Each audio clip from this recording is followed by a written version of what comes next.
That's adorable. Yeah. This is SPTV. Hello, everybody, and welcome back. I really appreciate everybody tuning in with me. Let me go ahead and pull up the chats. Yes, so back doing one of these videos where I'm sharing my mother's story. I was able to sit down with mom and actually do quite a few recordings and put together some of her story, trying to document what it is that's happened over the course of the last 35 years. And in doing these, there's just like so much information. And as we're going through it, a lot of it I think is very, very important because it gives specifics on exactly what she went through. And though these stories are very much hers, they're also going to be very relevant for other people that might not be in a position where they are willing or able to speak out for themselves. So we thought that this was very important to start putting these together and sharing some of them. Just in terms of a little bit of housekeeping, anyone who's tuned in for one of the last two videos, what I'm going to attempt to do is to share about a 30-minute video of my mother, where she's telling her story in her words and I'm asking her questions and kind of, helping to put the story together a little bit. And while we're doing that, I'll try to identify any questions that people have. Now, you might have a question, we might get to it as part of it, but if you do have a question, if you just put in all caps, either question or comment, that way I can go ahead and star those as we're going through. And then once we're done, it'll give me a chance to go through and actually do a little question and answer at the end of it. Another thing is for those in the chat, welcome. For those who want to interact, by all means do so. I am trying to hit up some of the community standards things. I am okay with opposing viewpoints, or if people want to ask me hard questions, I don't have a problem with that.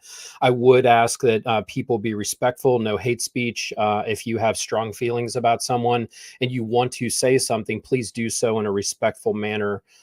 So that we can address it. If you're spamming the chat or being nasty, one of my wonderful moderators will probably either put you in timeout or ask you to leave, just because I'm here trying to do this and I'm trying to keep everything as, as workable as possible. And I know, hey, but if you do have stuff you want to ask me about, by all means do so. And I want to have that dialogue. Some of the things we are going to be talking about tonight could be potentially triggering for people. We're going to be going over things that are dealing with workplace violence, sexual harassment, elder abuse. So some of these topics are going to be a little bit heavier, just so that you are tracking with what it is that we're going to do, kind of put our rules of engagement out there ahead of time so that you know. If you need to take a break, some people have mentioned like, hey, I can't watch all this at once. I want to kind of come back to it. By all means do so. I completely understand. I've had a chance with mom as we've worked through this over and over again to kind of absorb it like a little at a time so that it is kind of desensitized to a certain degree. So hearing some of these things up front might be a little much. So I just want to be cognizant of that with everybody. If you do like my content, I would appreciate if you are able to subscribe. And if you can hit the like button, apparently that sends out notifications.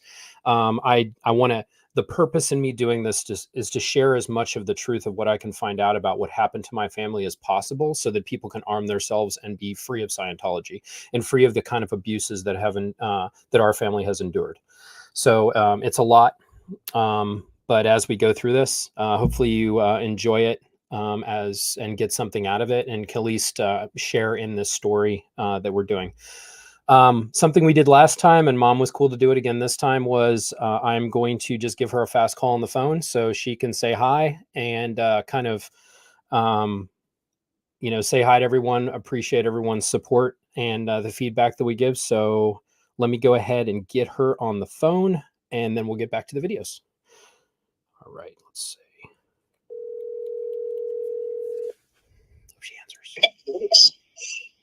All right, let's see. Hey, mom, you hear me? Hi, Mike. Hey, how are you doing? Fine. I think I might hear your video in the background. It usually is on a little bit of a delay. Okay. I think I might hear your video in the background. It usually is on a little bit of a delay. Oh, goodness. All right, yeah, a little bit of technical problems there. Mom, if you could you mute your iPad for just a second, and then I'll put you on the speaker, okay?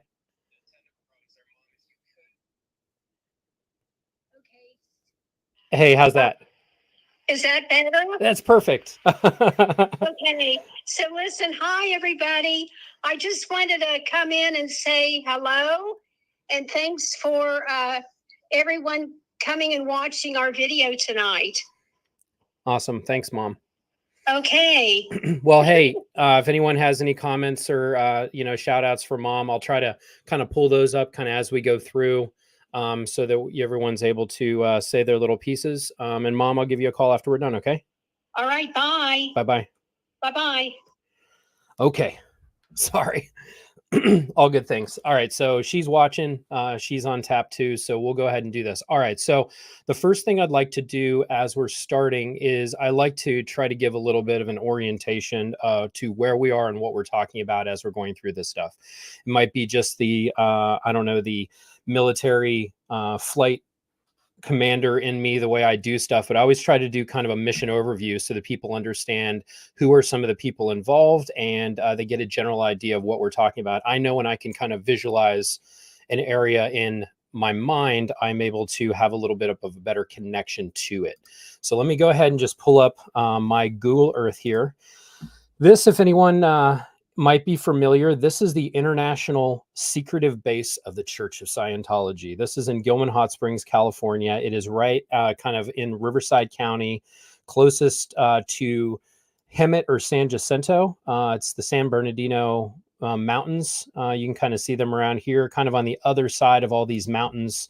You have Banning up there and then kind of Palm Springs way off in the distance. But this is more or less where this is, but this is where this headquarters is. And just something that I thought was a little bit hilarious, because anyone who has been at this property knows that that there is a lot of orders from David Miscavige on what to do to deal with this property and make it more pleasing for him. Right on the other side of this property, y'all, this is a cow farm. And I don't know if anyone has had the pleasure of living around bovine as it's doing bovine stuff, but it smells amazing. And just on the other side of this levee, when the wind is picking up just right, which is the majority of the year, the entire property smells like absolute cow crap. And it is a constant source of irritation for Mr. David Miscavige. And his little office is right up here. This is the Religious Technology Center building. This is the building that he had built for himself and about a couple dozen of his staff. And this is his office right in here. And this whole wing is dedicated just for Dave. And I don't even know that he actually goes this property very often. But on the northern side of this property is where the international management of the Church of Scientology is or was located. Most of it has been dismantled to this point and is just being run either down in Los Angeles or being micromanaged by Miscavige himself. But there's a couple buildings up here that she's going to be talking about kind of moving in and around. This building here was previously the management building for where all of the international management for the CMO International, Commodore's Messenger Organization International, and also the senior executive strata were located. It was then moved down into this other building right over here, which is a set of basically a bunch of modular homes or kind of double wides that they had stacked together and made this into the new management buildings. Very much a temporary structure that's just permanently been there. And this was the location of the whole. I've kind of mentioned that before. So they refer to this this one up on the hill here in the center as Del Sol. And that was just because in the previous property designs before they built it, I guess it was part of the spa area and it was referred to as Del Sol. Then this building just right here in the center with a little Scientology symbol on the top, that is the qualifications building where staff go in to do their studies or are interrogated. So a lot of interrogations occurred right in here. So when she's being investigated, when she's talking about being investigated by RTC, that would have been done probably right in this building right here. And then she was working in this building, Del Sol.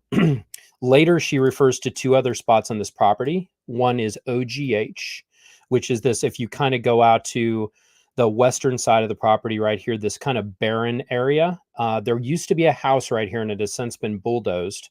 But this was the area, the old Gilman house. This is where they would put people and have them isolated. And there's a security fence that runs all along this. And they have different tents or trailers they put out here. They'll have people on lockdown sent to this section of the property for months at a time. And then once she kind of came out of this area, and she's going to talk about that, she went down to the G's location.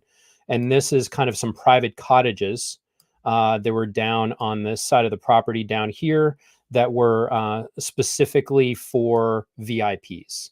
So this is the G units right down here.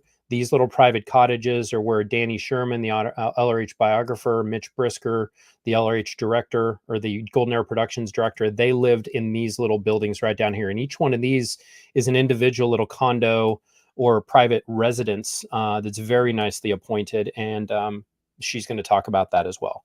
So this is where she worked up at this international base. And then at a certain point, she's going to talk about being sent to the Rehabilitation Project Force, which is down in Los Angeles. It's about a 2-hour drive to get from Gilman Hot Springs here in Riverside County to the PAC base, which is down where all the recent protesting has been happening down along L. Ron Hubbard Way. We'll go down there next and get everyone a little bit of an idea of what that place looks like too. All right. And PAC base, here we come. Much faster than driving. Okay, and I have all the little things turned on here. This is everyone, a greater Los Angeles area. You can see it's absolutely huge. And this massive complex that is literally just like one block is the biggest to-do that Scientology has to show for themselves in this entire area. So this is the Scientology complex. This is where Rosemary then spent pretty much the next 15 to 20 years of her existence, either on the Rehabilitation Project Force or as a service personnel working in the Advanced Organization of Los Angeles. When she worked on the Rehabilitation Project Force, and ironically enough, when she was then a senior, she was then on the second floor, which is kind of right in this area, right down here at the bottom. She's going to talk about doing kind of grounds work and area beautification early in the mornings before anyone woke up. She's doing that pretty much along L. Ron Hubbard Way to make the place look nice so that they can then sell things to the civilian Scientologists or their public as they come in and do it. And a lot of that grounds work was kind of being done on a slave labor basis while she was working in and around here. Some of the other areas that the RPF would work is they have a mill. Sorry, going to take you to the other side of the complex. There's a mill area just right inside of this building, and it just has a bunch of woodworking equipment where they build all their furniture and all that. And then if we go out a little bit more, there's this little courtyarded area right over here. And this little dump of a property that has all these containers and crap on the inside of it, this is referred to as the ATA, or the Apollo Training Academy. Before this had the containers and stuff in it, this is where we as children were kept. This was our existence when we were kids in the Sea Organization. And later they ended up using this for renovations work or building stages for their international events that they would have the Rehabilitation Project Force actually work on. So yeah, lots of things to talk about in and around this property, and we'll do more orientations as we go forward. I am going to take a minute to introduce you to some senior executives that we're going to talk about tonight. And what I'm going to pull up next, and I'm going to just share this screen. Here we go. This is some reporting work that was done by Anderson Cooper 360. Scientology, A History of Violence. It was a multi-part series that CNN did several years ago. You can find it on YouTube. It's very, very interesting. And you'll see a lot of senior executives that start actually speaking up and doing this. And then this was back when Scientology was actually responding to a lot of these things. And what I'm going to show you a little bit in here is I'm going to let some of this just play, but there's a particular person in here. His name is Guillaume Leserve. Guillaume was the executive director international for the Church of Scientology's executive strata. It's one of their upper level management organizations. And he is in this and he's speaking, and he's what they're trying to do is it's this back and forth that was occurring where they're all saying it was Marty Rathbun that was the big meanie and he was hurting people, and now who's gone back in, and they were saying David Miscavige could never do anything bad. So I'm just going to kind of let this play out, but I'm going to introduce you to Guillaume.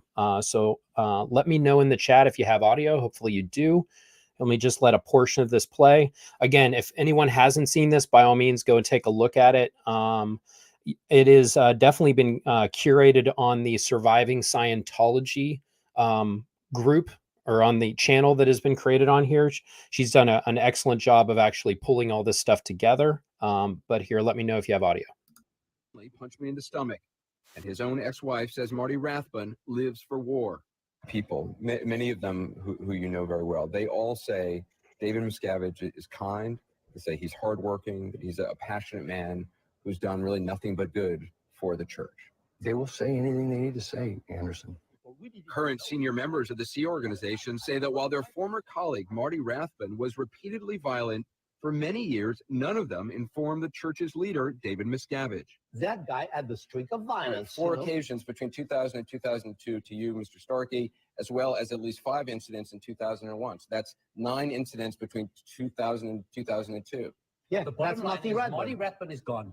When it was found out, he's out of the church. So no There one can is no answer me culture of- why let me David just finish. Miscavige Let me was just not finish. informed for several I years. let me absolutely just can finish. answer you. Mr. Miscavige was not there. He was not there, but there are telephones, you have fax machines, you have emails. Yeah, Why well, was he when not somebody informed? blows up like a Marty Rathbun or commits something, you don't immediately pick up the phone and call the leader of a worldwide religion. Well, you have 4 years to do it here. So no one over the course of 4 years informed David Miscavige that a high-ranking member of the church. No, was we have physically it. We abusing people. plus there's something you don't understand. You can Marty say yes Rathbun, and no. I'm just asking. Marty Rathbun was not in a top position when that happened at all. He was, and you know, He was a member of the Sea Organization. He was important enough to have an office next to you. Nobody informed David Miscavige this was going on. That's Look, right. here's the point: is, Yes. is that when the point is that when Mr. Miscavige. All right, I'm not going to bore you all. It's actually quite interesting to listen to it all, but I think you get the general idea. But that gentleman in the front that had the French accent, that is Guillaume Lecerf. So Mom is going to talk about him in here, and I think we've already touched on the person known as Ronnie Miscavige Jr., which is David Miscavige Jr.'s older brother. He was the marketing executive in Scientology, and that's the gentleman that my mother worked for a number of years. So I think we've talked about him before. If anyone's not familiar with him, you can by all means look into doing that. I don't have good footage of him pulled up here, but I wanted to at least introduce Guillaume because he has kind of been somebody that's been talked about. He was one of the most senior members of the church. He would always be trotted out on all these events, and we haven't seen these people in forever. It's not just because of COVID. It slowly went to the point of you had a multitude of different people that were contributing to the Scientology movement or religion or whatever it would be. And then slowly it was whittled down to David Miscavige. And what was interesting is per reports from other executives that were in this hole, like Amy Scobie and Mike Rinder, Guillaume was also in the same situation. So they pulled him out of the hole to send him here to say what a great guy Miscavige is. It's when you listen to all this, you're just like, it's so easy to see through it. They're like, this is just nauseatingly ridiculous. Anyway, so now what we're going to do is we're going to get into it. And I kind of started out here. I took the liberty in editing out a lot of details because I don't want to put Mom through listening to a lot of those details again. And I don't think that anyone really needs to get into the nitty gritty on them. And I don't know that that's important as we go through some of the stuff that was specifically happened to her. But the broad strokes are definitely there and you will kind of see that. We're starting out in this kind of talking about why speak out? Why say something? Why not just, kind of roll over and do nothing?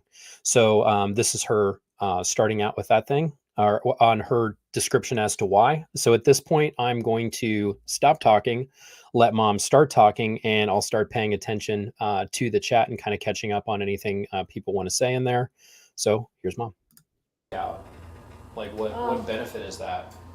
Well, the benefit of it and the reason I want to do it is I have still friends that are still there that I care about, and I'd like for them to not be treated the way I got treated, or to have other people that they're trying to get to join Scientology not know what kind of stuff goes on there. Yeah. I don't think that it's okay just to go off and forget about what happened. If you don't say what happened or try to fix it, it'll never change. So in February of 1987, during a difficult time in our lives when Yeah. my dad had left us both, you joined the Sea Org. Mhm. You had been on part-time staff at the Denver org in Colorado as That's a part-time right. staff member, and you got recruited to join the Sea Org. Mhm. You were working for Ronnie Miscavige Jr., who was the commanding officer of the Central Marketing Unit Yeah. for Scientology. That's right. There in the big blue building. Mhm. I think it was on the 3rd floor That's right. of the big blue building. You Mhm. worked for him Yeah. pretty much immediately after you had graduated the EPF. That's right. What was it like working for Ronnie Miscavige? Well, he was Ronnie Miscavige was very personable and charming, you know. And because of my Sea Org thing, no matter what he did, I thought it was right, or whatever, or I'd forgive him for it, or whatever. And also because he was David Miscavige's brother, he sort of had I don't know, Almost He like had- an immunity? yeah, sort of like an immunity to anything. He would get away with stuff in the office that the other executives, they'd get in trouble for something, but Ronnie wouldn't. For example, Ronnie would get a snack at night. I'd go pick it up from the galley. None of the other ones did.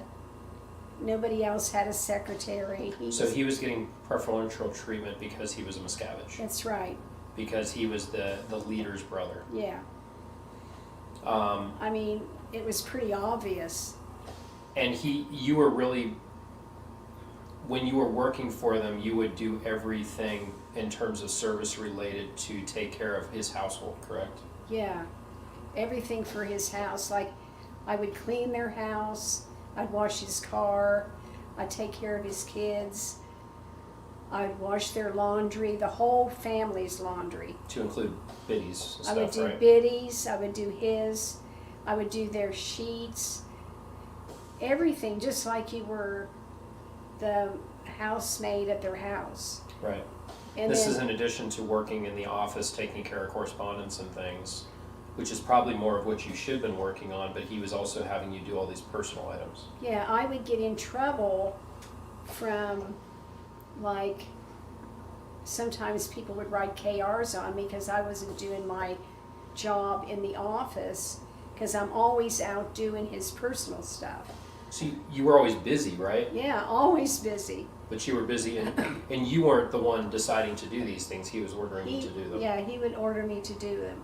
I would go and do shopping to the stores and everything for him. He'd have a list of things. He would keep track of me, you know, how long it would take me to go and do stuff, because I was always like under his control. He would know how long it would take me to get there. I wouldn't have any dead time to speak. You know what I mean? He kept control of me. Now, what if you would just say, "Hey, this isn't what my job's supposed to be. I'm not going to do this for you." I would have never said that. Why? What would have been the potential risk of doing such a thing, like backflashing him in their term for saying an unnecessary Yeah. response to an order? Were you scared of what would have happened if you would have said Well, no? I could have I don't know where I would have ended up, as far as, I didn't want to get in trouble with HCO or anything, and I didn't want to jeopardize any time I might have had to go see you either. So is it safe to say that your work for the church and for Ronnie Miscavige and for these executives, you refer to them as execants, which is for executive international, these positions and senior executive strata. Yeah. Did you feel that if you failed to do your job adequately, that it would affect your ability to provide for yourself and for me as your son? Yeah. And something bad would then happen, and you would have less of an opportunity to live even the meager existence that you were? I didn't want to end up on the RPF and you're like at the ranch, or seeing how some of these other families didn't even see their kids as often as I got it happen. And Somehow us, we maybe saw each other once a week if we were lucky. Yeah.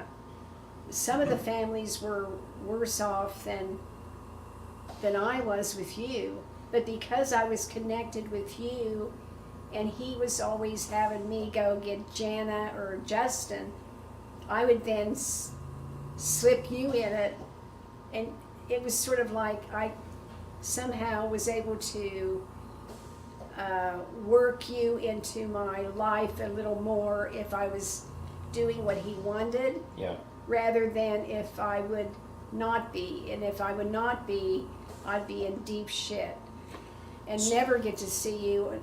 Yeah, so this is things we're talking about in terms of what would be expected of you as a person working for him, taking care of all of these things. And of course, he took probably more advantage of that than he needed to in terms of the cleaning and the cooking and all this sort of stuff that he was also having you do. And but he I also would get food from the galley and take it to their room and put it in their refrigerator.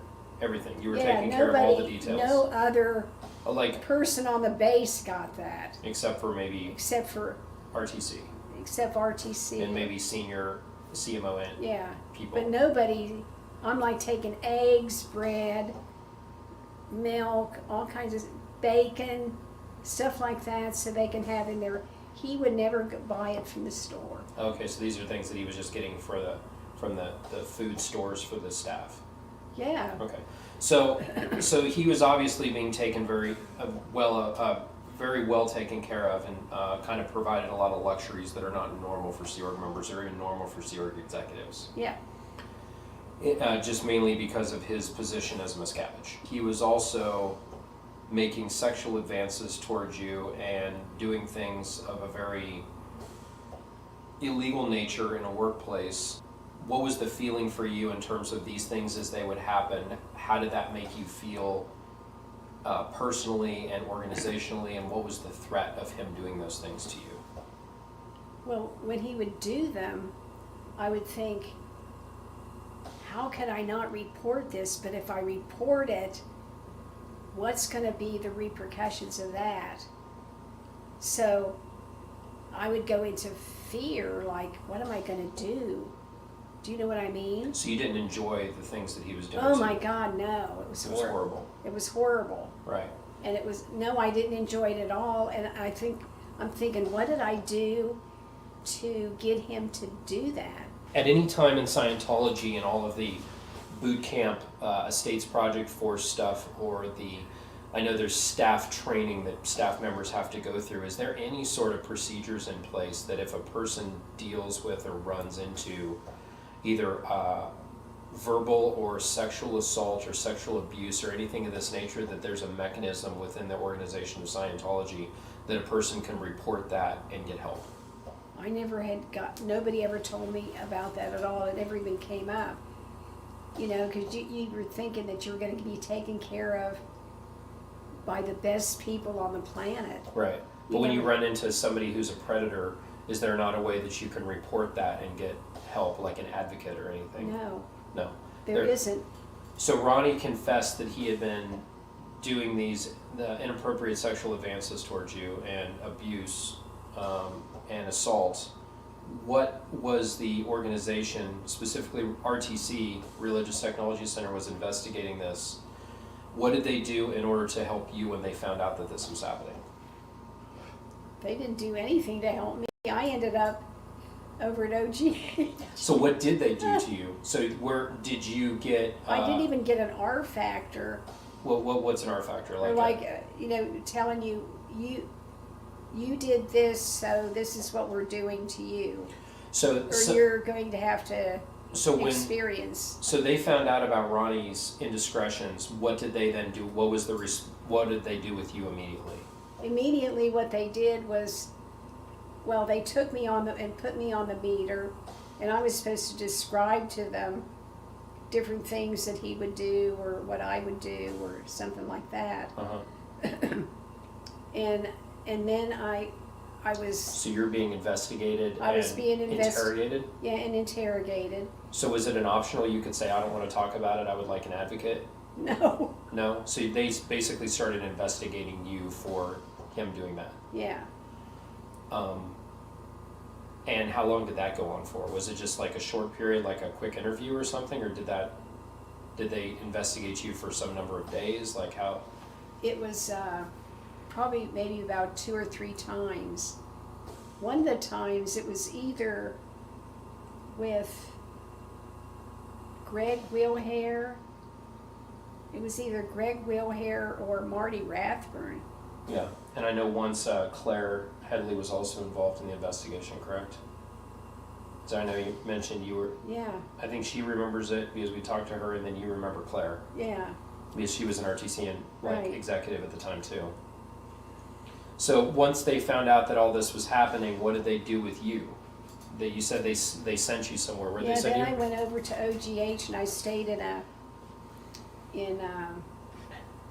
was it in that part of the house or was it an old trailer over there? I just remember being on the 3rd bunk up. So what is OGH? It's the old Gilman house. And so that's a part of the property It's on the like old base? it's like this old abandoned house that they send people who are like the lowest life on the base. Oh, so to it's stay basically an area that they send people that are in trouble, Yeah. and they send them over there. So, And did you live there already, or where did you No, live? I lived at Kirby, Which is an apartment complex in Yeah. Hemet. which is an apartment complex in Hemet. But after one of the sessions, they said you can't go off the base anymore. So there I was with just the clothes I had on my back. I remember I had to bring you clothes because they didn't let you go get anything. I had to try to Yeah. pack up some of your stuff anyway, try to get some things for you, some toiletries and some changes of clothes and bring them over. But I think it took a couple of days for me to find out that this was even happening. I know. But you were being basically kept over there, and they kept you over there for a while, correct? Yeah, I was over there for, it seemed like 2 months or something. So for a while, and when you were over there, what were they having you do? They were having me go, at that time they were building the castle. So they were having you do heavy manual Carry labor? rocks and clear off debris from the area, dig up rocks and push it with a wheelbarrow. I mean, you're about 5 foot tall. I'm 4'10". 4'10", and usually soaking wet with your clothes on, you maybe weigh 90 pounds. So you're now doing heavy manual labor on all this sort of stuff for a couple months. Yeah. Was Ronnie Miscavige sent to do the same heavy manual labor? No, he stayed in the org and just kept doing his job. So he was sent As back far to as I know. his life of relative luxury as an executive, minus the fact that his servant was blamed for his indiscretions, and then he went back to work, and you then were sent to be punished? Basically, I guess. But that's kind of like what happened, so I don't think he got anything out of it. So you were like collateral damage for his Yeah, everybody discretions. I was sort of almost like stoned and laughed at from Exec Strata. Now, when You felt like, everybody thought, like, you're so stupid, you can't even, you don't even, they were telling me verbally that I, can't even stand up to what I did wrong, and laughed at by all of Exec Strata. So not only did they interrogate you in these confessionals, which really they were just interrogating you, trying to find out the information, that information was then disseminated and made public knowledge with other staff members, and then other staff members were then chastising you for it. Mm-hmm. That's pretty gross. Yeah, because it made it look like I was fucking around with him. And I even went to Ronnie and told him to his face, I said, I never had any sexual desires to do anything with you. And what did he say? He looked at me like he was insulted. Like he thought that I was like loved it or whatever. Like you should be happy that he was so interested. He was like he thought that I would be complimented by his whatever. Did you reach out to any other executives within your organization for help? Yeah, then I went to, this is before they kicked me out of the org. I went to Edian's office myself. And that's Guillaume Lasserve? Yeah, Guillaume Lasserve. Mm-hmm. And sat in front of him. He's in his big desk. Uh-huh. And told him, you know, what was going on. He said, I know. And I said, I have no sexual desires to do anything with Ronnie, or that was not, none of this is anything that I even want. I have no, you know, it's not my thing. So you asked one of the members of the board of the Church of Scientology and one of the highest executives in Scientology Who for is help. Ronnie's senior. Who is Ronnie's senior executive. And he agreed with you that he trusted you? He agreed with me and trusted me, but he said, Rosemary, I can't do anything to help you right now. But Wow. he said, I believe you. He told me that he believed me. I said, thank you, because I didn't do anything with Ronnie to make him do that to me. So after the 2 months that you were at this OGH doing heavy manual labor, they decided to reassign you down into Golden Era Productions to work at it. Steve Willett came up on his motorcycle one day. He was the commanding officer. At the time. Yeah. And they needed somebody down at the G's. And the G's, that is the units down at in Golden Era Productions that are kind of at the one edge of the property where the VIPs would live, and they would come, and they need somebody as a housekeeper down there. Yeah, that's where they had the LRH biographer living. Mm-hmm. They had the director. They had Mitch Brisker living down there. Mm-hmm. Those two lived there all during the week. And that there was 3 other units that were open for people that would be coming to do, you know, like if they're for a film, Mm-hmm. the actors would be in those different units. The actors for the films that are being shot and stuff. Yeah, so it was something full that, all the time. right, but it's another service job. It's something that you were probably quite good at because of all of that. You had already been providing care I to a was lot of like executives. perfect for it. I never made one mistake.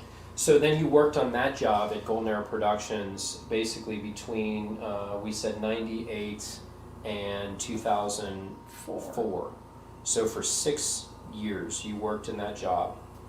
In 2003, I Blew, which is its own story, which we won't necessarily get into. But then a few months after that, they're then cleaning house, kicking a bunch of people out of Int, and you were then going to either be offloaded and ultimately got sent to the RPF. Why were they trying to kick you out? What was their reasoning behind that, and why did you end up ultimately They going were to the getting RPF? all the deadwood off the base. The deadwood, but what specifically was your offense that landed you in such a category?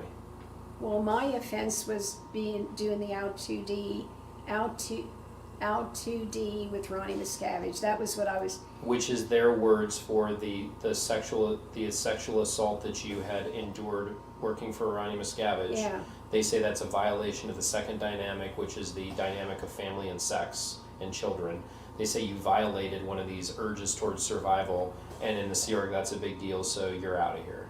This is 6 years after you had already been investigated, after you had already been punished. Mm-hmm. They're like, well, what do we find out about her? Oh, Ronnie has since blown, so now we're going to send you out. I didn't even know Ronnie blew at the time. So how long did you spend on the RPF? I was on the RPF from 2004 till 2010. That is horrible. And during that time, how would you explain your living conditions? Oh my God. So, you know, I was lucky that I was always able to usually get on the first or second bunk, but it'd be 3 bunks up, 3 racks up on these old World War II kind Metal of frame beds. frame beds. Yeah. And, you know, a room about this size would have maybe 9 people in it. So basically about 15 by 15. Yeah. Okay. Just stuff.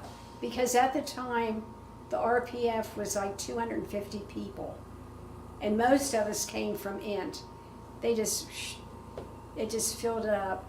So, and you kind And so- you're just kind of plunked into this thing, and do you do a lot, like what is if you would just describe what like one day on the RPF is like, just from morning until night? Well, you get up, I think they wake us up at 6:30, because you only have like a half hour for everybody to get dressed and then run out in the hallway. We're out on the second floor. We'd have to have muster. The same second floor that you ended up being jammed back into as an elderly Sierra member Yeah. later. We were on the west wing, Okay. and you'd have to, they'd come and flip the lights on, and time to get up, there'd be a guy that would wake up everybody in the morning, the first guy. Mm-hmm. He'd be the guy that's almost ready to graduate, so he's like running all the people that just got there, right? He's a big man on campus Yeah. because he's the 'Cause senior. He went through everything. Okay. So he's like waking everybody up. There's somebody that does that, right? Anyway, then everybody's out there, and then they account for everybody. So you said about 250 people. Yes. And then everyone has to, because when I wake up, I need to go to the bathroom, and then all this sort of stuff. So you're saying that they have facilities for 250 people within a half-hour period to use the facilities? They don't. There's hardly any toilets. So how many, for 250 asses, how many toilet seats existed for all those people to cycle through? That some of the guys would run up to the third floor, the fourth floor. I have no idea. So Like on the our- second floor, how many On the toilets were second there? floor, the bathrooms were 1, 2, just 3 or 4 that were out in the hallway. If there were some inside the rooms, I had no idea. So you're talking bathrooms. Now, a bathroom that consists of a toilet? One, yeah, you go in, there's seat. a John sitting there. Cool. That's not a lot. I know, having a wife and 3 little girls, 3 toilets in one house for 4 people is not enough. Yeah. And then I can just wait until they're done. But in a half hour is probably not going to cut it either. So for 250, that is extreme. That is not great. So you all have to get ready. You have a half hour in order to then go from there And to then go. there was a bathroom down on the floor where the main mess was, The and it second had floor? 3 stalls in it. I remember that one. And then there Right was one outside where the the main men, mess door, right? yeah. And some of the guys would run down there, and some of us girls would run or hold your pee till you got there, and go and use the bathroom down there, and then run upstairs. It was like a crazy. Sounds extreme. So, and then at the same time, you guys are basically classified as lower than any other Sea Org members, correct? You weren't supposed to be around. Yeah. So you weren't had, even supposed to be seen by them. So you had to go take your shit and everything before the main group got up. Okay. So we had to get up early enough to all try to go through the toilets. So you get all through that, and this half-hour, like, extreme makeover half-hour edition occurs, and then it's, what do you do after? Then you go down and you get 20 minutes to eat. So 250 people, 20 minutes to eat. It's like a dog pile. They would throw out pans of eggs, and the guys that are the big guys and stuff, they take like big plates of eggs and stuff. Sometimes there wouldn't be any left for me, like when I first started. Yeah. Then I got faster and I was able to get mine. But like at first, you don't even have food.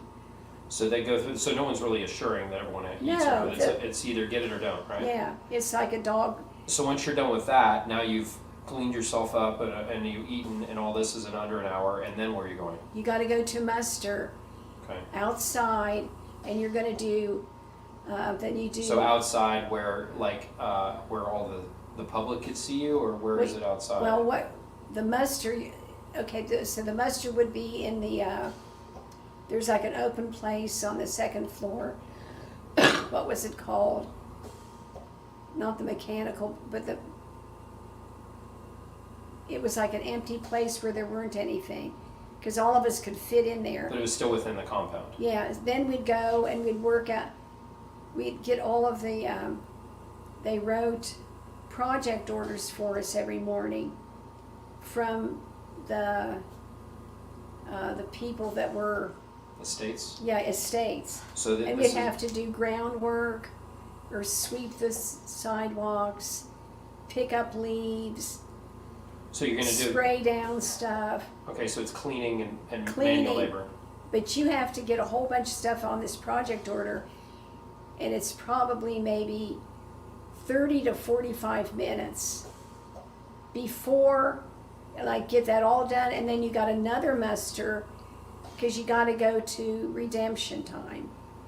Okay, so that initial stuff, would you say that that's basically like cleaning up the complex area to get it ready for people to come and like cleaning up over on Hubbard Way, cleaning up everything for all of the staff to come in and so that they could start selling Scientology services? That's correct. So the first part of your morning is you're rolling through everything, trying to make the area beautification to get ready before Yeah. all the services start and they start selling and delivering. That's right. Okay, Because gotcha. all the leaves and everything are already fallen, and you have to get all that cleaned up so it looks beautiful when they start getting ready.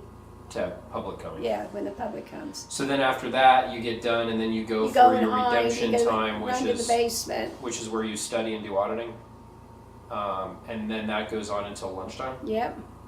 So then you have 5 hours that you're doing Scientology study reindoctrination, Mm-hmm.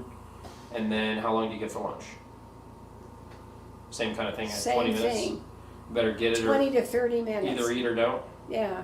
But if you're Run as fast or fight as much as you can to get. you're either, there's two types of RPFers. There's those that are hungry and those that are fed. And Yeah. it's up to you to figure out which one you are. Yeah. So then after lunch, then is another muster probably, because there's musters every day to make sure somebody isn't missing, right? Then you what do got do? bigger project orders. So now you do more manual labor. So you're More. okay. So is it the same cleanup stuff or is it different? No, now it's worse, heavier. Renovations, building projects, painting. Maybe Right. driving you. You might have to go to, the shrine and build the shrine Oh, the events, event stuff. event stage. Yeah, and you're painting and spraying, and you don't have cover on your face. So you didn't have PPE Not all the time. Sometimes there would be minimum. minimum, You might have plastic. but it wasn't a requirement. No. They If would you just, had it, cool. If you didn't, not a problem. just get it done. You only had a certain amount of time, and if you didn't get it done, it So was. the work being done is the importance, not the protection of the people. That's right. Okay. So you do that, and that is just for part of the afternoon, or No, it goes on until. Then you have dinner again. okay. Then you have more. So if you're off campus, do they bring dinner to you? Yeah, like in pans. So you just have big, like, serving pans, and you just eat on paper and eat in 20 minutes, and then you're back to work again? Hmm. And then you'd work until when? So then you go till it'd be 9 or 10 o'clock. Then we would go and take a shower 10 o'clock at night. And then you go take a shower and clean up. and be back, muster again, Mm-hmm. and everybody's in bed by 11. So it's Monday through Friday that you're doing this stuff? It's every day, yeah, Monday through Friday. No, Sunday through, it's like 7 days a week, nothing changed. Oh, so you don't get days off? No, it's like Groundhog Day. Every day is the same thing. So how long were you on this RPF for? From 2004 to 2010.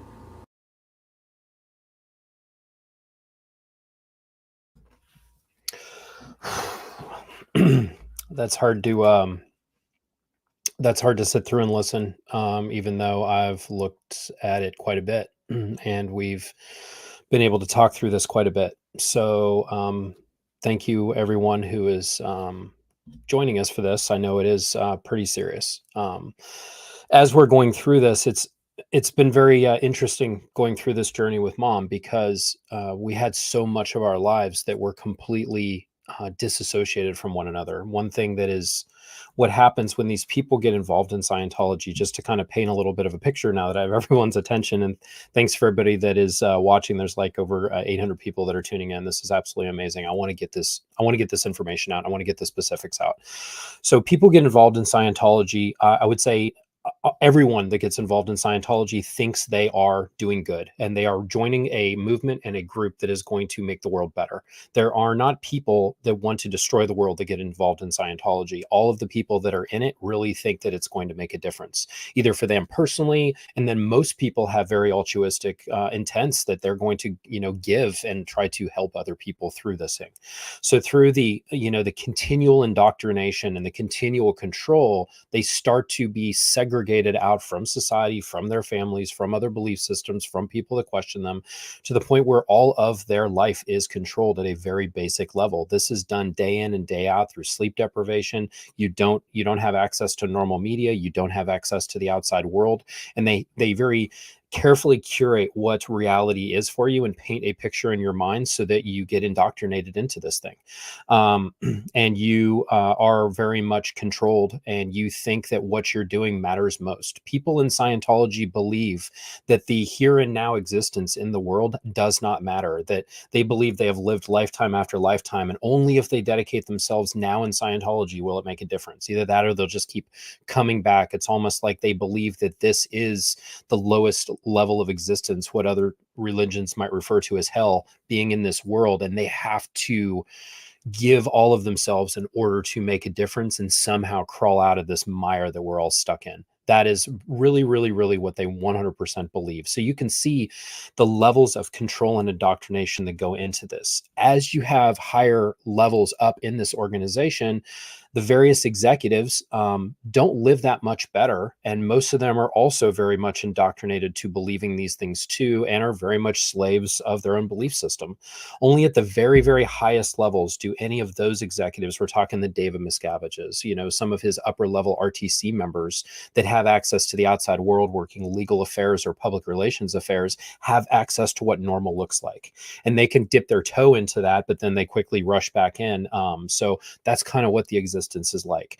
Family is separated out. It's a snitch culture. Nobody talks to anybody about their inner thoughts. So that inner monologue that you always have with yourself, you try to convince yourself that you don't have that when you're in there.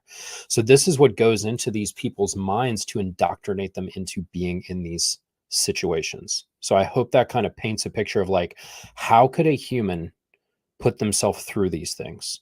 Well, after it's like, how do you boil a frog? If a frog jumps into boiling water, he'll realize he's burning and he'll jump out. But if he gets into the water and you turn it up slowly and it slowly starts to heat up, he doesn't realize it until it's too late, and then you're stuck. That's what a lot of the people that are stuck in these Sea Organization bases, these are the ones in Clearwater, the ones in Hollywood, where a lot of the protesting has happened. They are in these situations where they think what they are doing is the most important thing, and they do not have connection to the outside world.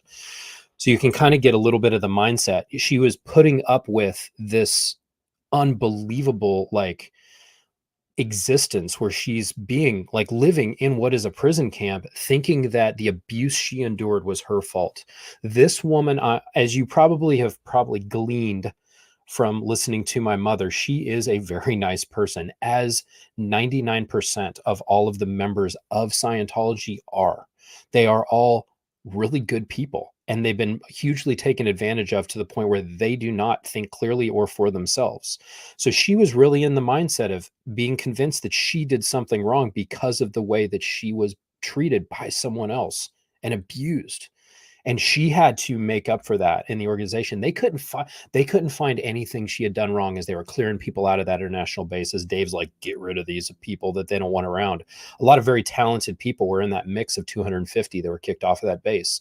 And Scientology is a shell of what it could have been if it didn't have shit leadership. Not that I'm a supporter of their technology and all this sort of stuff. I'm not trying to destroy Scientology. I'm trying to affect Scientology and the abuse that it brings to people like my mom, elder abuse, to expose the child abuse that most of us endured when we were there, and then to expose their criminal activity in the form of financial crimes. So if you're going to watch my stuff, that is pretty much what I'm going to be trying to get after, and I'm going to try to do it with specifics.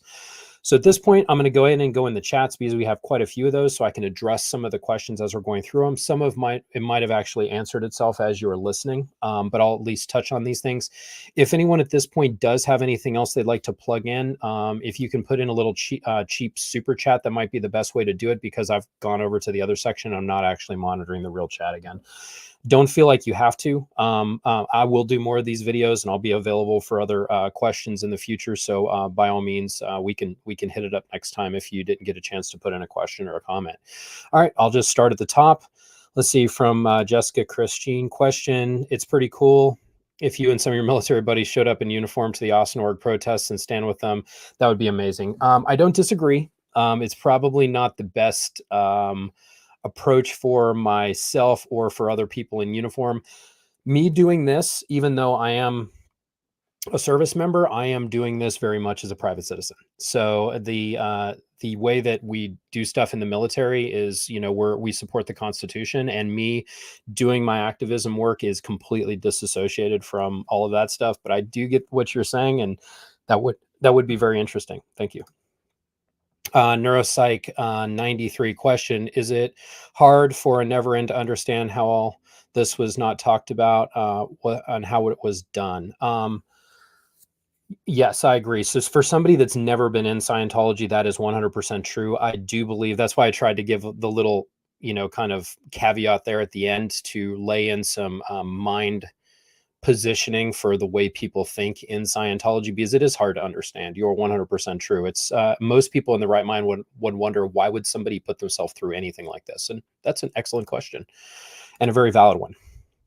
Let's see, dawned on me question. Mike, I've heard that COS doesn't have an RPF anymore or a cadet school. What do you believe? I believe both of those things are true with a little bit of context. So the cadet school they did get rid of at a certain point when I was, let's see, this would have been about the late 80s, early 90s. They came out with an order that said you're not allowed to have children. If you do get pregnant, you either have to terminate the pregnancy or be sent to a small failing, what they consider a class 5 organization. This is the organizations that you would find in major cities across the world that are not Sea Org organizations. They deliver up into a certain level. At that point, when somebody goes above that, up to the state of clear, if they're going to go to their upper OT levels, the confidential stuff in Scientology, you'd have to go to a Sea Org organization. But those class 5 organizations, the idea is they'd send you down to one of those. That would be a very demeaning existence for a Sea Org member to go down to. So they stopped having kids. And then at a certain point, the attrition rate on kids that were born into this crazy, and then as we get older, you can see that we end up on YouTube. So I think they realize, like, hey, we got to stop this because we look really bad about a lot of things we're doing. What they do now is they actually recruit teenagers. So kids that are in a position that are working in, or their families are maybe public Scientologists, or maybe their families are in these civilian Scientology organizations, these class 5 orgs. They will a lot of times recruit the kids or the teenagers, get them to drop out of school and then go and join the Sea organization. So still they are recruiting teens and young adults into this organization. They're just not doing the kids and cadet things anymore. The RPF as a rehabilitation project force, from my understanding, doesn't exist anymore, but that doesn't mean that the same sort of shenanigans aren't still being done. So when somebody gets in trouble in the Sea organization, they are still put in a kind of a like a status where they're in trouble, and they will send them to usually what is considered the estates organization. This is the organization that does the heavy manual labor. And then they will just restrict them to that base. They'll put them through similar programs and similar indoctrination things of the rehabilitation project force. They just realize, like, we're having bad PR problems. So they're trying to change it. So I've noticed that when people complain and bitch about things that were wrong and expose things like I'm trying to do here, it does result in one of two things. Either the police will finally do something about it, the federal authorities will finally do something about it. We need to see those things happen. They haven't. Or Scientology realizes they have to start covering their butts, and they change the things internally to pretend like, oh, these people are full of it. Nothing's ever like that. But then you get people that escape, like mom, and she starts telling these stories. It's like, do you think she made that stuff up? You think we have nothing better to do with our time? So yeah, so that's kind of the context to it. They will rebrand and change stuff, so it'll be a little different with respect to the RPF. But I guarantee, if people still get in trouble, they will be restricted to that property. They will be put on heavy manual labor, and they will have what little bit of freedom they do enjoy taken away from them. So you can pretty much guarantee that that's always going to be the case there. Thank you. All right, let's see. Kathy, question: have you been able to find out any information on the elders your mom is worried about? Hi to your mom and to you. Well, hi back. So my mother, and this is going to get to some of our other questions, she's been out now, actually recovered back with me just short of 2 years. So she's been out of there from the facility where she was being kept in hospice for coming up on 2 years as of March. So prior to doing that, we had made a list of everyone that she knew that were kind of in a similar situation to her, and it was about 30 people. So as we've been able to tie names together, we've tried to connect and give information to other family that we maybe has been out and has been inquiring. As you know, as we're trying to get those specific names out. I'm not sure if I want to blast the names of all these old people all over YouTube because I'm really not trying to target them. But I will say we've made a list of people that are in the similar situation to mom, and it is dozens. So one thing that you will see, and I've said before, and I'll continue to say again, is the population of Scientology's inner group, the C organization, is aging up. As they don't have more people coming in to fill in those mid ranks, their old people are working until they die. So this was the situation that mom was in before she was put in hospice and was able to have access to the internet, deprogram herself, and realize, whoa, I got to get out of here. These old people are staying on their jobs until they die. They have no money. They've taken what money they might have coming in from Social Security. They siphon that off somehow. The organization does. And these people work like slaves until they die. So maybe me complaining about it and coming up with these specifics will have an impact on that, which I very much hope it will. Thank you. All right, let's see. Troy Snuffles question: did the Aftermath Foundation help with getting Rosemary out? If not, why? They very much did help. So the Aftermath Foundation, this is 2 years ago when we needed the help. They were right there to help us. This is before a lot of red tape and stuff and all of the current events that are going on with the Aftermath Foundation. I want to just put all those aside. Like, a lot of these are kind of internal disputes between board members that have now become the conversation, which they should have never even seen the light of day. And I think it's just a lot of mismanagement and bad PR that the foundation has kind of created, but that is its own thing. The foundation, when it helped my mother 2 years ago, they helped her with the monetary needs for us to get her out of there, for her travel, to get her set up, and they were able to help her with her expenses for an extended period of time until she was able to recapture some of the money to be able to cover it herself. So they were amazing. And I think the mission of the Aftermath Foundation is vital. Being able to have resources for the people who do not have resources or the means to get themselves out of Scientology is 100% vital and is something that needs to exist. So I think whatever reorganization needs to happen, we need to get past that thing. We need to get everyone interested in what the mission of that organization is, whatever public relations repair needs to happen, restructuring or whatever, because it is a very needed thing. And it was instrumental in getting Rosemary out of there. All right. Parallel Jen question: how recently was Rosemary still in Scientology? So like I mentioned, we got her out just short of 24 months ago. But I would say about 6 months before that is when the deprogramming broke down. She had watched the Leah Remini Scientology in the Aftermath series, and that helped her to realize that the current organization, as it was structured under David Miscavige, was as jacked up as she thought it was. But she still believed in Scientology and Hubbard until she watched the documentary Scientology Going Clear, Scientology and the Prison of Belief. This was a book that was adapted into a documentary. The book is by Lawrence Wright, and the documentary was created and produced by Alex Gibney. It is phenomenal. When she watched that, it was literally like, flick, like the light switch went off. If you could show that to every Scientologist, you'd probably have the majority of them leave, I think. That's just my opinion. But that was the thing that was like, I'm sleeping with the enemy. I got to get out of here. And that's when she realized that she did need to leave. All right. Miss Sunrise Dawn question. How did Rosemary and Biddy get along? So Biddy is Sterling's mom. Biddy was formerly married to Ronnie Miscavige Jr., who is Sterling and Justin from a previous marriage were already living in existence as twins. And then later, Biddy, after she got divorced, married Ronnie Jr., and then they had a daughter, Jenna.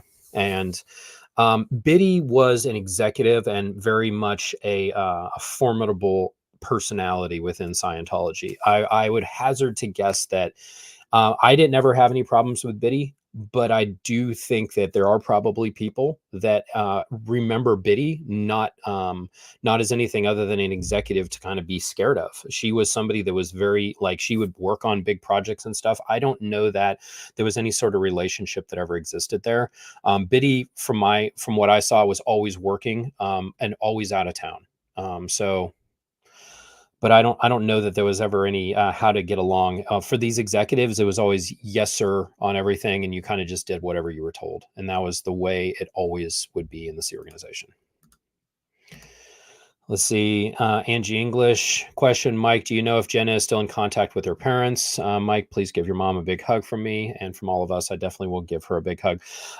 Jenna's relationship with her parents, well, that's for Jenna to talk about. And I think that in the coming weeks, I've been in contact with Jenna. We're going to see more of Jenna. Jenna is firing up her channel more and more. Expect to see Jenna Miscavige on YouTube. Jenna Miscavige is going to be bringing the conversation of the children of Scientology front and center.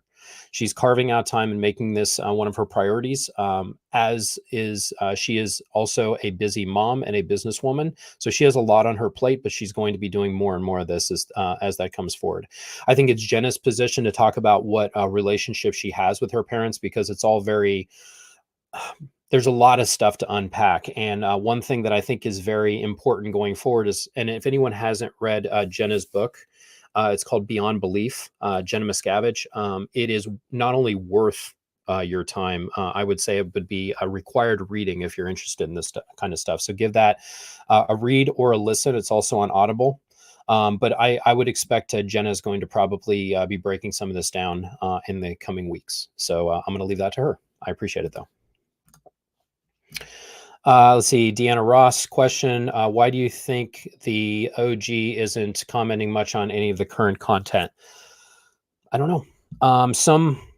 I think there's obviously over the last couple of weeks, there's been a little bit of some dissent and different opinions about what needs to be being talked about. And a lot of the problem gets, I think, exacerbated when people don't address these things face to face and head on.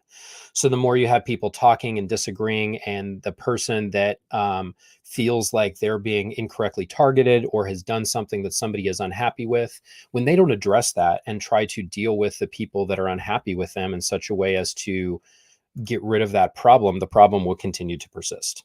And I think that's what's kind of happening right now. So I would recommend that anyone that finds themselves in a situation where they don't want to feel like they're being put on the spot, to contact the people who they feel are complaining about them and talk to them like an adult. We all come from our cult mindset when we were in Scientology, but if you actually address these things head on, you can probably resolve them. And most of them would be resolved with a little bit of humility and a little bit of direct action. And when that isn't going to happen, when you just want to pretend that there isn't a problem and think it's going to go away, well, that might have been true 30 years ago when we were dealing with print media. But I don't think it's going to be that true going forward in the universe and the world that we live in now. So phone call. If y'all want to hash it out on YouTube, I'm sure people would like to watch, but that's what needs to happen. And unfortunately, that's not happening. Until it does, there's still going to be some differences in opinion. So we'll see. All right. Janet with Palm Tree. Let's see. Did anyone advocate for Rosemary at all? I suppose no one is willing to.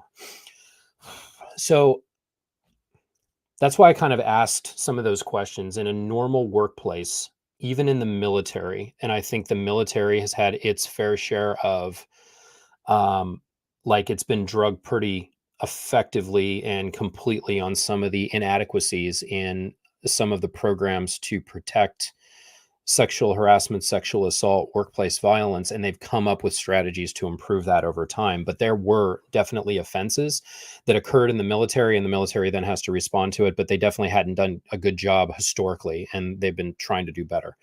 Any business, any corporation, any, like for Anderson Cooper 360, he even made a comment in there, as you're listening to these things that I kind of showed early on, like if your boss is doing something that's incorrect, like that isn't just something you tolerate. There's a procedure in place. Those procedures don't exist in the Sea organization and in Scientology. It is a snitch culture that everyone is tightly controlled. And if you have a dissenting opinion or something that goes against the grain of the executives or the organization, you are completely smashed. This is the individual identity, the individual self is lost in the sauce when it comes to this stuff. You are a cog in the machine. You are not important in the grand scheme of things. What is important is the big movement and everything that's happening. And that's why I think that a lot of the kids in Scientology, now grown up and are adults, when we kind of run into this thing of like, well, this movement's important because somebody has some problems with some specifics, and then it starts turning into this like, you can't ask these question things, we're going to buck against that really, really hard because we lived through that shit and we don't like it. So yeah, so between the snitch culture, like there's no such thing as a victim. A victim, when they have their different, they have this thing called a tone scale, and it goes all the way up to serenity of beingness, where you're going to, it's all the different like emotive levels in Scientology, all the way from the very bottom all the way to the top. And as you get higher to the top, it's considered that you're surviving better. And as you're more towards the bottom, you're surviving less. Victim is very, very low. The victim is actually below body death, which is like, wait, I'm trying to do the math on that. So you're saying there's something below that? Anyway, not this shit doesn't make sense. That's just what it is. So if you in Scientology say, I am a victim, you are actually saying that you are the lowest of the low, as opposed to advocating for somebody that needs advocated for. That there's no advocacy system in Scientology, not at all. And I think that was kind of what we're trying to point out in a little bit of that video. So hopefully that rang true for you. Thank you.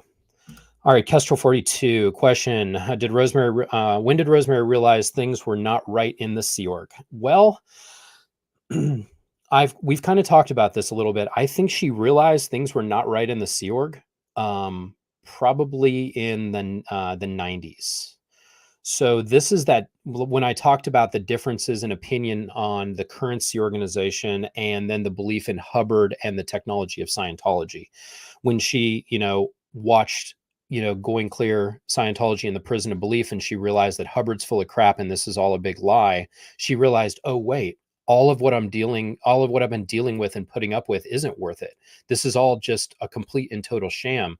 I was believing that it was worth the suffering. And then when she realized it wasn't, it all fell apart. So I think everyone that is in that Sea organization realizes there is something wrong, but they believe in this higher calling, this higher cause, that every lifetime that they've ever lived is somehow making it worth their time to be in this crap. And then they realize going forward that it just is not.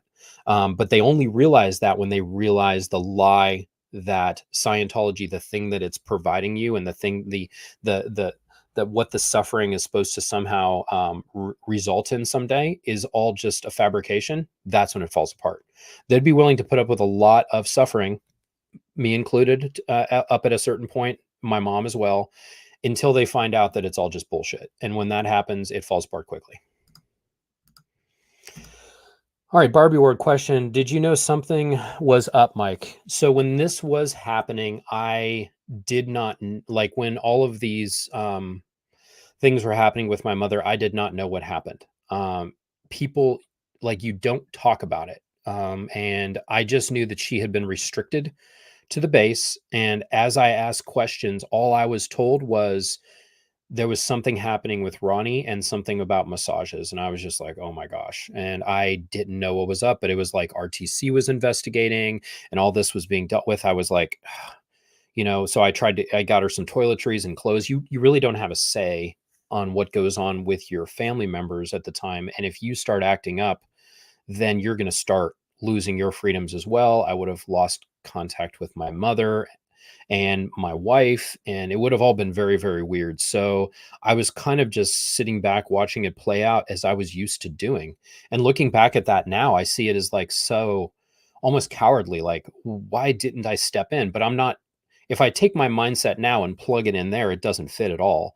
If I take my mindset from there and bring it out, I can at least try to explain it to you, which it's idiotic at best, but it's at least hopefully an honest assessment of how manipulated, influenced, scared, lacking in any sort of honor and dignity that we were, thinking that these things were being handled properly by this organization that could do no wrong. I look back at that now and I want to just smack my younger self around as just like, what were you thinking? But hindsight, yeah, it's a hard thing to look at, and I don't like it, but it is what it is. All right, Elizabeth. Question: was Rosemary punished in any way when Mike's son blew? Or Sea Org members punished when their family members leave? So I'm not sure still to this day if she was sent to that rehabilitation project force because I blew, or if it's because Ronnie had then blown and he was gone. So I think, and this is speculation, I had left. Blowing, for those who don't know, it's Scientology's word, such a strange word to use, who blew. Anyway, that is their word for an unauthorized departure. It's like you blow out of an area like wee. So that's when you escape. Okay. It's to get away. So I left in 2003, and then she went to that rehabilitation project force in 2004.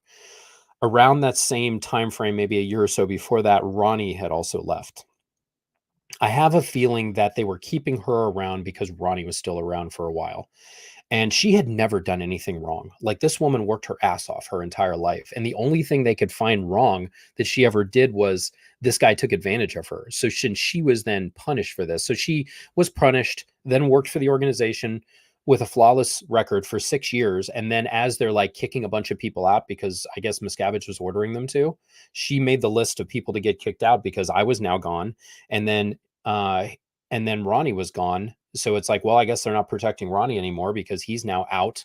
And they sent him, I think, down to South America or something, and got him like a real estate job or something down there at the time to keep him out of everyone's hair.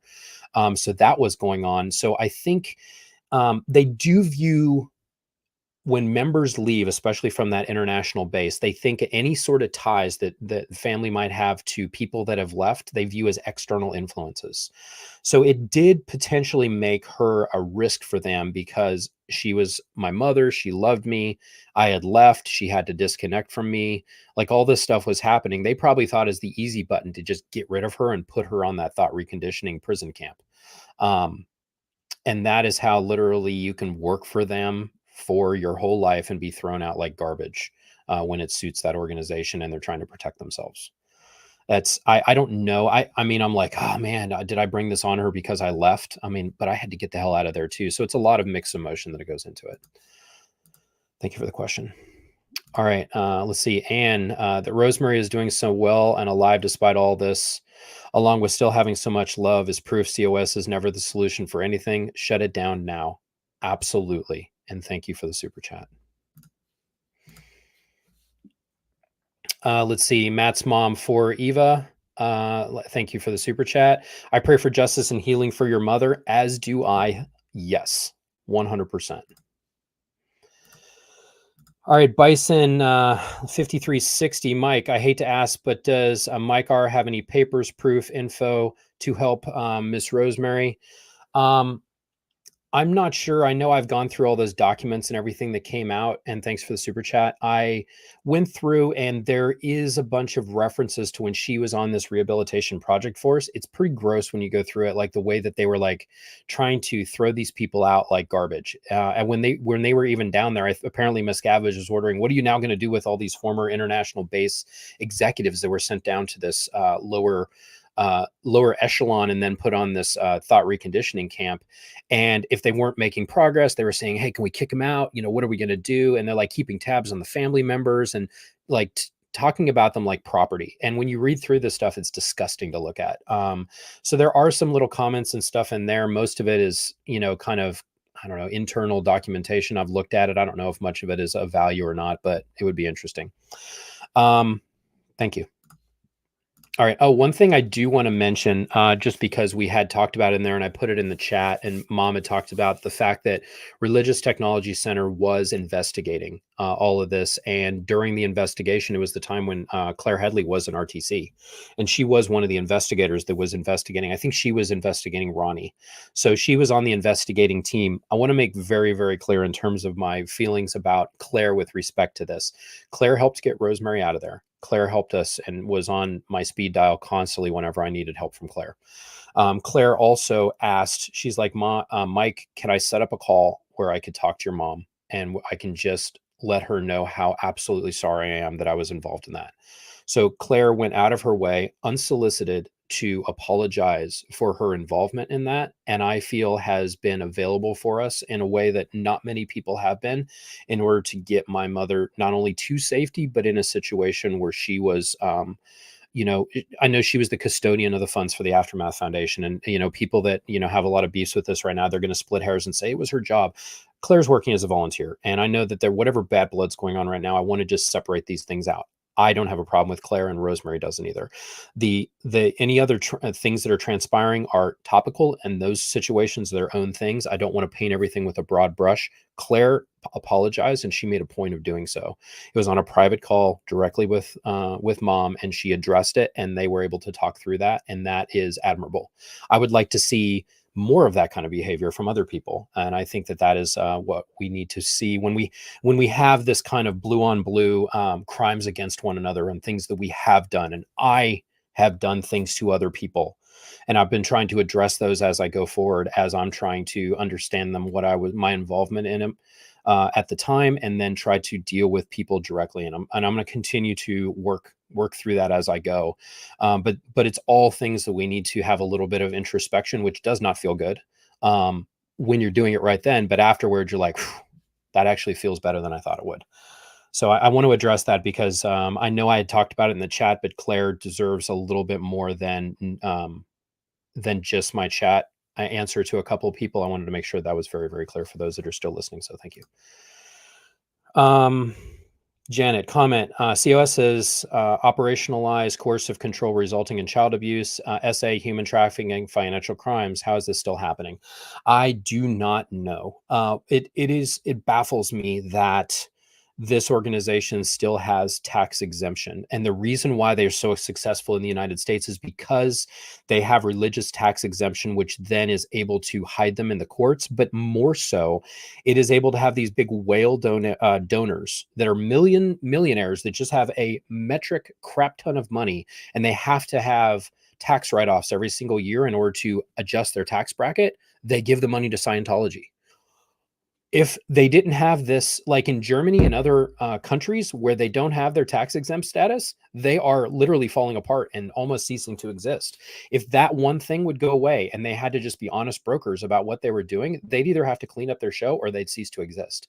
And why they're so successful in the United States is not because people are flooding in their doors, is because a few rich people are using them as their tax shelter. So I think that's how it's still happening. But Janet, I couldn't agree more. All right, Lucinda R.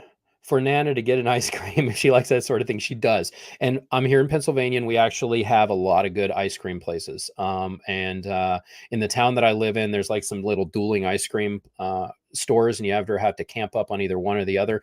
They both have delicious stuff. So I usually bring her over, even in the winter, bring her over ice cream, or she gets plenty of Hershey's ice cream too, because we're not too terribly far from Hershey, Pennsylvania. So there's plenty of sweets in this neck of the woods. Thank you so much. And I will bring her ice cream the next time I go over there. Blake Reed. You and your mother are warriors, Mike. You are both pillars and strength in the wake of impossible adversary. Thank you for letting us hear her story. Thank you, Blake. I intend to continue doing so. We have a lot more still to talk about. Like, we're just scratching the surface. She has so many cool stories. I'm going to try to bring some of these out there. And every time we do something, she's like, oh yeah, and I knew a blah. And I'm like, I need to have nothing else but this to do with my time. And I'm so busy. But yes, more coming forward. I appreciate it. All right, R to A for Rosemary. Thank you so much. I will make sure that that's going to her. So everyone understands I have kind of set up this little YouTube venture as a separate because it does make a little bit of money. I've set it up as a separate little business.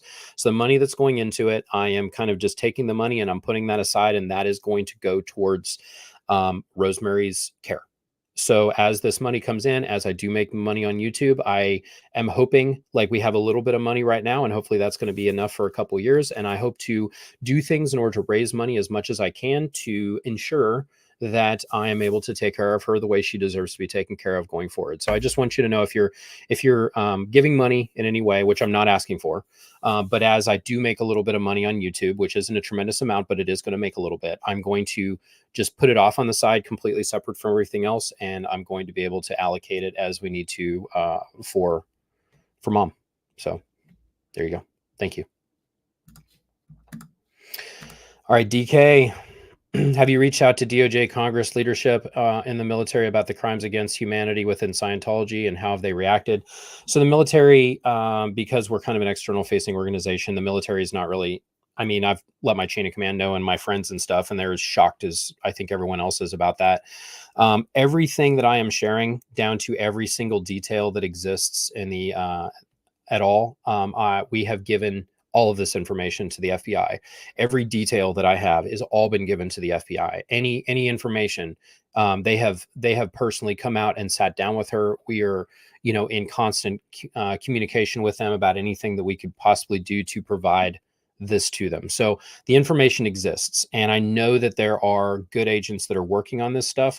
The problem is they're the politicians, the people that decide what is going to get prosecuted, are not the individual agents. Those are the higher ups in the DOJ that actually decided they're going to pick a fight with a big human trafficking cult that is going to fight back.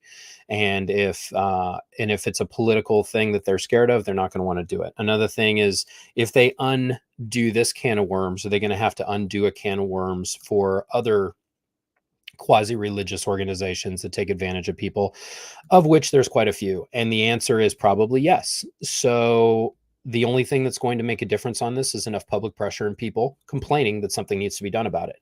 So this is us doing that. Jen Nelson for Rosemary. Thank you, Jen. All right.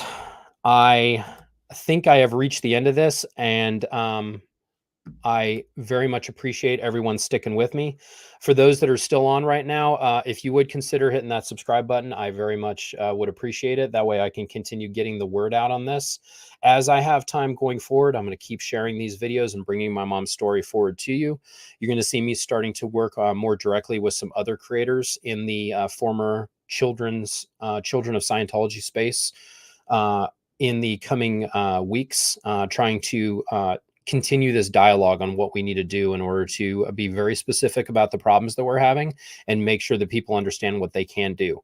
Any one of you, especially in an election year, is able to reach out to your individual representatives in your states that are members of the House of Representatives or senators, members of Congress, and ask them specifically, would they support an inquiry into the Church of Scientology's religious tax exempt status? Yes or no? And that's real simple. Just ask them yes if they are, or no if they're not. At least it's something that they're hearing about.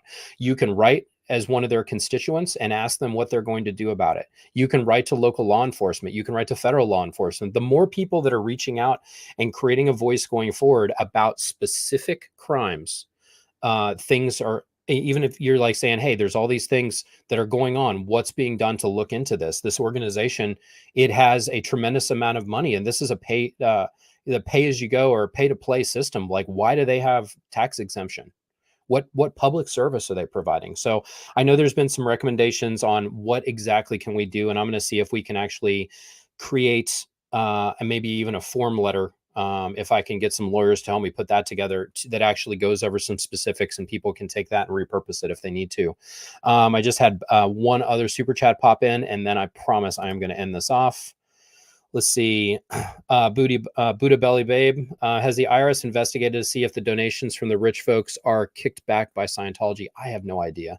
But I'd like to see any sort of investigation happen. I think it very, very much needs to. If nothing is done about it, then it'll continue to persist forever and ever. And the first thing of us coming forth and actually sharing our stories is maybe at least a crack that we can start in the dam on this thing. Anyway, thank you to everybody who has listened to all this. I'm glad we got to run through some question and answers on this. I hope this was at least informative and gave you some specifics on what an individual person lived through and what it looked like for that person dealing with this. And Rosemary's story is unique to her, but it is not unique and the only one out there. So I think that we owe it to the people that are still in there to continue to advocate on their behalf. And in closing, I'll leave you with Tom. Being a Scientologist, when you drive past an accident, it's not like anyone else. As you drive past, you know you have to do something about it because you know you're the only one that can really help. We were in the middle of our tournament where my friend John said he found a body in the bushes over there. I ran over there because I'm a healing monk to try and help, but obviously my magic wasn't strong enough because the dude's body was missing a head. He or she has the ability to create new and better realities and improve conditions. So my friend decided to try and use a necromancer spell, which didn't work, which I knew it wouldn't. Being Scientologist, you look at someone and you know absolutely that you can help them. And apparently we contaminated the crime scene because that spell uses a lot of glitter. I think it's a privilege to call yourself a Scientologist, and it's something that you have to earn. And because a Scientologist does.